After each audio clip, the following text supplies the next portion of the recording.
Studied, because I'm still questioning. Are y'all sure y'all really like women? Now, before we get started, make sure you like, share, comment, subscribe, follow, do all the things. I'm gonna talk my shit and have a good time. But let's get into it. The way that I'm seeing grown-ass men go up and excited for the fact that Megan Thee Stallion got cheated on, it's weird. And it's really giving y'all don't like women. The way that I'm seeing men like Lil Duval making posts about it and talking about how Clay, you know, basically is so cool because he got with her so he can get more women, and now she needs to title her next album, I Might Be the Problem. No, it's these men that are the problem, and men like you who dick ride can't see that because you're so busy focused on hoping that these men give you attention, which is why I'm wondering if you really like men. Because the way that y'all want attention from these other men and pats on the backs and kudos and accolades, it's weird. Y'all would rather get accolades from another man than you would from a woman.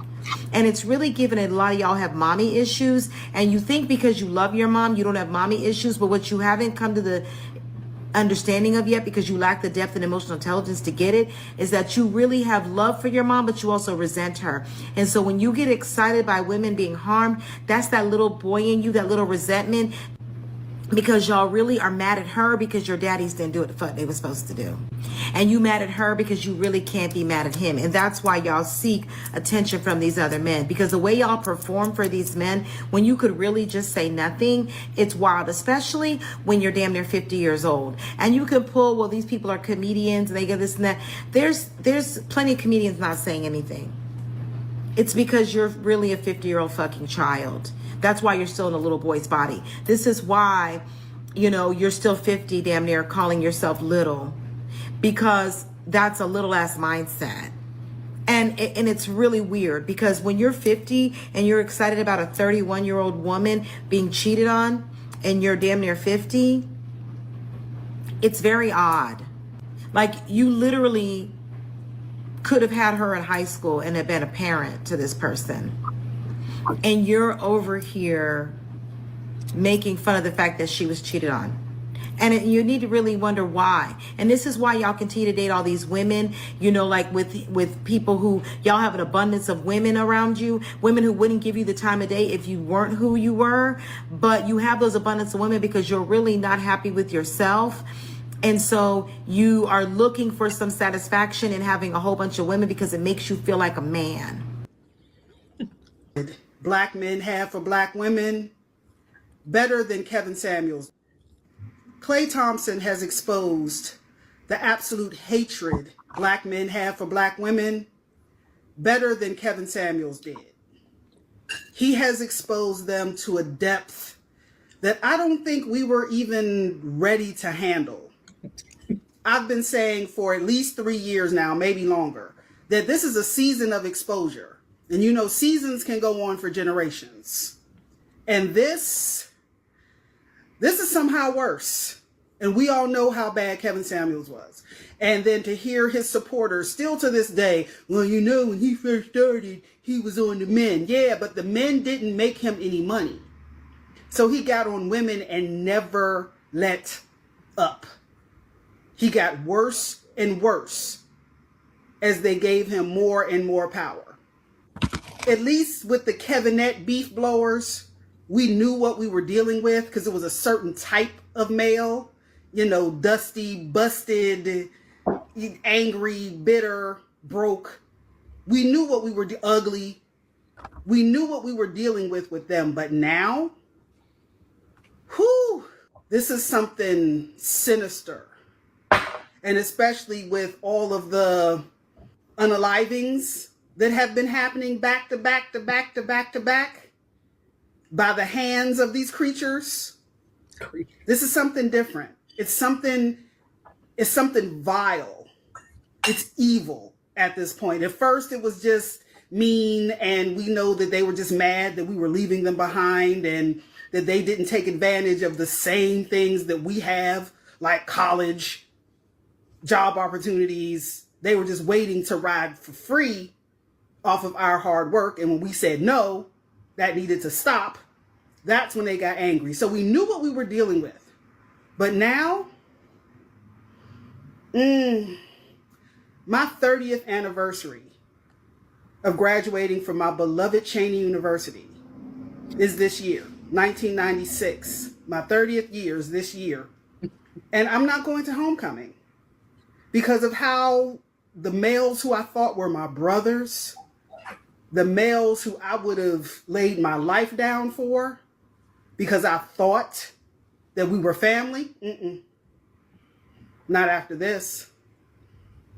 Not after this. This is beyond the pale because they can't come back from this. That's the part that they don't realize, is that we're not going to forget. We're not going to forget. And if they think that the nursing homes are going to be full, if you think that they're full now, and they're full now of black males between the ages of 40 and 60, which is extremely young, but those are the men at one point we would be taking care of, trying to build with them, trying to help them get their life back, trying to help them get their lives back on track with our hard work and our love and our understanding. We're not doing that no more. Because for what? After they've shown us. This is the second time. Kevin Samuels was the warning. It's now here. And with everything going on in the news, it's now here. It's right in front of us, and we won't forget it. I have Lilith and Scorpio.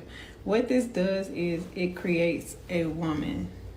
Megan Thee Stallion has Lilith and Scorpio. I have Lilith and Scorpio. What this does is it creates a woman who is highly smexy and smexual and powerful and rebellious all at once. And the problem with this is patriarchy in general, whether we talk about men or women, don't like this shit. They don't like it because men don't like it because what do you mean you that smexy, you that powerful, and I can't possess you? What do you mean you know your own power when you won't let me have that shit? You won't let me have ownership over that shit, have some form of control over that shit. Because a Lilith and Scorpio, psychologically, they are so in tune with the truth of their own power that they are sovereign, just as they know everybody else is sovereign. They know the truth of humanity. This is why Lilith got her ass up from up under that man, because the whole, y'all know the story. She wanted to be on top, he didn't want on top. She's sitting there questioning shit, like, why I can't be on top? So now she's questioning shit. She goes into the depths and starts to question shit that she ain't supposed to necessarily question. Because why? Because he's bigger. Because he's perceivably more powerful. And she's like, well, why is that? You know, she goes back and forth to the point that she gets to this revelation of, I don't want to do this shit. You got me fucked up. That is Lilith in the flesh. Men will always have a fucking vendetta against a woman who is that prominent with Lilith energy. I'm trying to tell you. Unless he is extremely woke. I ain't talking about regular woke, because you got levels to woke when it comes to the benefit and the privilege of patriarchy. You know, they get real normal when it comes to the privileges of patriarchy. A woman who has Lilith and Scorpio challenges the shit out of a man, because now she has a certain level of sex appeal that makes him feel weak. When they're going through the worst of the worst, it's always, oh, she's a bitch. Her attitude is funky. I think one of the main things that's bothering me about this Clay and Meg situation is the fact that she said, I held you down through your horrible mood swings and your mistreatment towards me during basketball season. And this is really getting under my skin, because I feel like we often make excuses for people's behavior when they're facing adversity, and mistreatment is never okay, because you didn't do it to them. You're not responsible for what they're going through. And I hate that society penalizes women for their attitudes when they're going through the worst of the worst. It's always, oh, she's a bitch. Her attitude is funky. But when it comes to a man, it's, oh, he's going through a lot right now. He just lost his job. His granny died.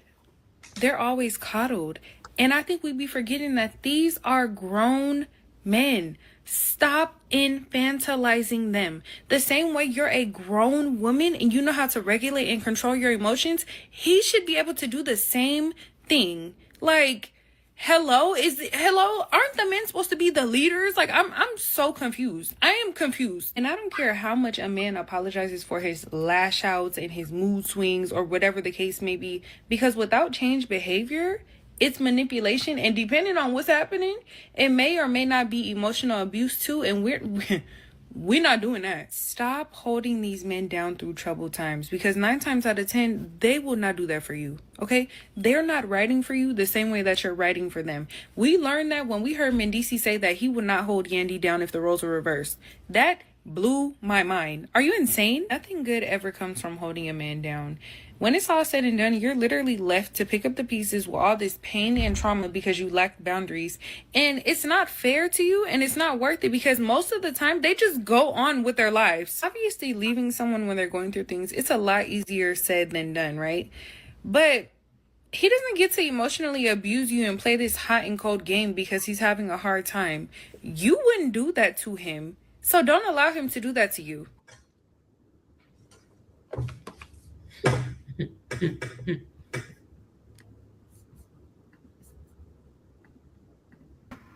We're not going to forget this. So they really screwed themselves. And for the good men, oh, they messed it up for the good men too, because we're not going to believe any of y'all exist. We're not going to believe any of them exist. Nothing good. Everything has to be approached with absolute and extreme caution. And if they think we had strict programs before, okay, y'all really messed it up. Y'all messed up.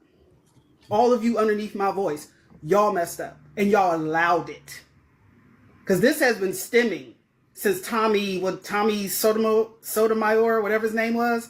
This has been since then, probably before him, but now it's at a level of life or death. Us or them. And we choose us. Y'all messed up. We're not going to forget. Y'all better get them nursing home reservations ready. Because y'all not coming to live at our house. Fuck that.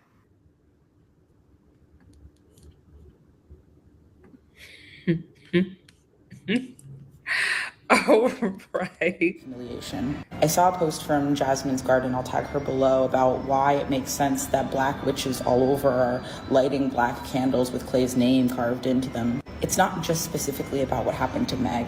It's about the way that we are constantly treated, degraded, and discarded. And even the fact that Meg was able to be so transparent with her relationship, but also with the fallout of it, is an indication of the kind of solidarity that she specifically has created with black women, with her fans, as a black woman just going through it, just going through life. We talk about protecting Meg, we talk about protecting black women.